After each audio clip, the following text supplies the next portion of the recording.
Ho, ho, ho, and Merry Christmas to you all. I'm, of course, your host, the Droodles, Blitz, and I am very thankful for all the support and amount of time you guys have put into watching my channel, clicking that subscribe button down below. Obviously, this is the season of giving and thanking, so thank all of you for the support on the channel. So, in a little bit of preparation for the holidays, I've decided as a Christmas special to post a video on something truly awesome, the Charioteer. Now, not the Charioteer now, but turning back that dial to 2019, specifically update 6.0 in 2019, when this vehicle was first introduced into the game. Now before, a lot of you start typing in the comments, blah blah, Droodles, you copied this video idea and title from Quickie Baby. Yes, I did get this video idea from Quickie Baby, and I give him full credit to my video. I think it was a fantastic idea for him to do on World of Tanks PC, so I thought I'd bring this concept over to Blitz and do a video on it. So just want to point that out. If any of you do type that in the comments, you are a doofus. But back to the main question, the Charioteer. This is a vehicle that you don't really see too much in Tier 8 anymore. It's still a strong vehicle. It has a really, really nice gun. It shoots either a PCR with 257 millimeters of standard pen and 350 damage a shot, or HESH with 440 damage a shot and 193 millimeters of pen. In fact, it's almost the same gun as the FE4202. But now imagine it did have the same gun as the FE4202. Well, that is what it did have in update 6.0 for the game. You can see right here that the high explosive ammunition on this vehicle had 3,600 damage per minute. It got nerfed by 1,000 damage per minute on update 6.1. This vehicle was so overpowered that it was introduced into the game on update 6.0, and one single update later, it was completely nerfed to the ground. Its DPM went down by 700. That is one of the largest DPM nerfs I've ever seen in the game. It went from a 7.19 second reload to a 9.59 second reload. Its HESH penetration went from 210 millimeters down to 175. Now, just to put in your mind how good the 210 millimeters of HESH penetration was, the FE4202, just to put an example, has, if we put it right here, 210 millimeters of HESH penetration. The gun on the 4202 was literally, no joke, stat for stat, the same as a Tier 8 tank destroyer. That is why the Charioteer was so broken. But obviously talking is one thing. Let's get into some replays. So here we are on the first game in Desert Sands. Now, just to put in your mind how long ago this gameplay was recorded, this is back in 2019, back when my name was Burning Peak 30 and when I was still in the Pramo family clan. That is just how long ago this video was. Obviously, a lot of things have changed. I've gone from getting 300 views a video, and I think at this time I had about 1,000 subscribers, to now 67 times the amount of subscribers. I still can't imagine where I would be today without you guys, so thank you for all the support. My content has definitely improved on the engagement level, and hopefully as well the production quality. But here we are, aiming at the enemy Charioteer. There's one shell already out, gonna aim ahead. Boom, another beautiful lead onto that Charioteer. You can see where this tank's gun just seems pretty amazing. This replay wasn't anything fantastic, but it's just gonna show you what a leisurely battle in the Charioteer feels like. I mean, the thing you gotta realize about this tank is when you are using your high explosive shells, you are sitting at 440 damage a shot with a 7.1 second reload. An IS-5, for an example, has a reload of around 12 seconds, and that vehicle has 400 damage a shot. The Chimera, I think it's around 13 seconds, and that vehicle has 440 a shot. This thing was more mobile than a Chimera, still carried 10 degrees of gun depression, had spall liner, meaning you could not HE it, as it does now. Reticle calibration, almost anything you would need on a vehicle, this thing had. It literally had the whole shebang. So as you can see, my team's not doing amazing. It is a 4 versus 6 right now.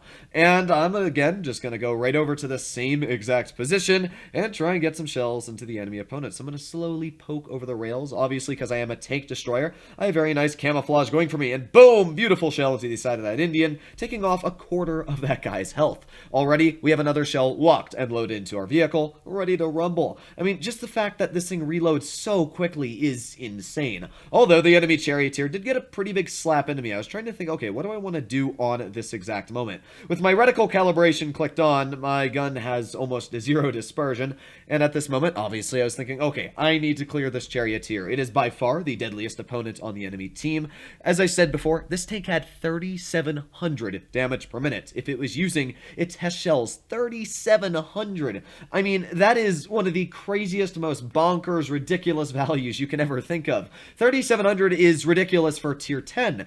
I mean, the AT-15 has 4,000, but obviously the AT has downsides. It's not mobile, it's slow, it gets very easily caught out in the open. That doesn't happen for this vehicle. So, leading ahead of this T-49, boom, nice shot into the side of his tank. Now we're sitting at over 2,000 damage. Man, my aiming was not amazing back at that time. And there you go, T-49's taken out. Before he could even react to finish me off, we have cleared an enemy opponent. Now, that Indian was just able to get over the rails, but already at this moment in time, you can see that this game turned from what was a pretty big defeat into a pretty easy victory. Nice shot into the M41 Bulldog, and obviously we just need one more to finish him off, which, yeah, this poor guy, he is dead. So all that's left is the Indian Panzer. We're over 3,000 damage, and yeah, it's just going to be one long journey to make our way towards the end of the battlefield. And there you have it. Without even a sweat broken, we were able to break 3,167 damage, and we also lost 3,600 credits. That's the funnier part that I like about this first replay. It showcases that Hesh is one expensive round to shoot. I cannot imagine how expensive with the new fixed credit earnings, as Wargaming likes to stupidly say. Imagine how many credits you would lose with the new credit system put into the game. But either way, let's get into the second replay here on Black Gold. This is a better game to showcase, again, just how well the tank can play. I remember when I was playing this that it really didn't even require skill to do well. Honestly, if you had a basic understanding and fundamental of how to penetrate your Hesh shells, which wasn't really hard, judging that your standard pen on the Hesh was 232 millimeters or something if you're running calibrated, which I would have highly suggested you did at the time. I mean, 232 pen is enough to penetrate almost any tier 7 frontally, and also even tier 9s quite effectively, judging that this is a mobile tank. You'd probably be fighting tier 9 mediums. You have to remember that this is the same pen the FV4202 has at tier 10.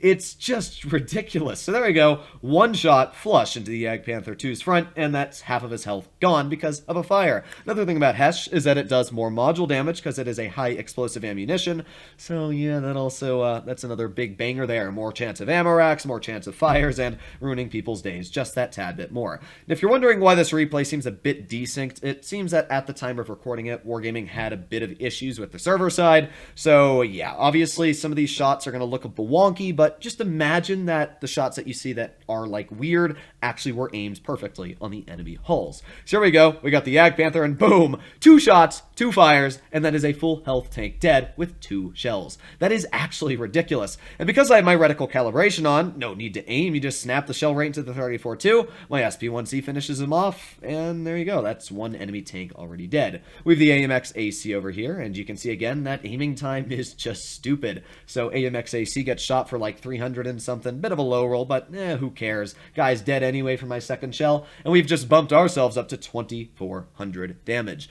I mean, these games are just a catwalk. You just drive into the battle, you shoot the enemy tanks, and you win. Sure, there would be certain games against tier 9s and other decent Charioteer players. You have to remember that there were other people that as well completely spammed the ever daylight out of these tanks when they were in platoon. I mean, you see Vickers CR platoons now, T92E1 platoons now, 60 TP, M6 show. There will always be people that try to abuse the system while they can on either a tank being overpowered or toxic in certain ways. So I cannot tell you how frustrating it was trying to play another vehicle against a Charioteer. It wasn't even like fun. But here you go, we're already over 3,800 damage at this point. It doesn't even matter. Damage is just a variable. We're just racking up these numbers because it's easy peasy. So there you go. Now we're over 4,000 damage, and all that's left is the enemy Tiger 2, but it doesn't really matter too much at this point, as that is one solid victory to pull out on our team. And do I get the HE into him? And it looks like I missed that shot. Weird aiming stuff again. But I'm just going to fire an AP. Well, actually, no, I'm not. He's going to die before I even get the chance. But there you go. 4,000 damage, and again, easy as cake. That was just one of the fastest, quickest battles I've played in a while. So there you have it. That is the Charioteer. ladies and gentlemen, when it was broken. It was probably, as I said, one of the most overpowered tanks, if not the most, that was ever introduced into the game. People like to say that the Smasher and the Annihilator are good. Any good player that knew how to drive this tank was ridiculous. I was averaging like 3,400 in this, and it's a tier 8. So hopefully all of you enjoyed today's video. If you did, and you like this sort of throwback into some of the older times, please consider smashing that subscribe button down below if you'd like to see this in the future. But other than that, stay happy, stay healthy, and I'll be seeing you in the next one. Bye-bye.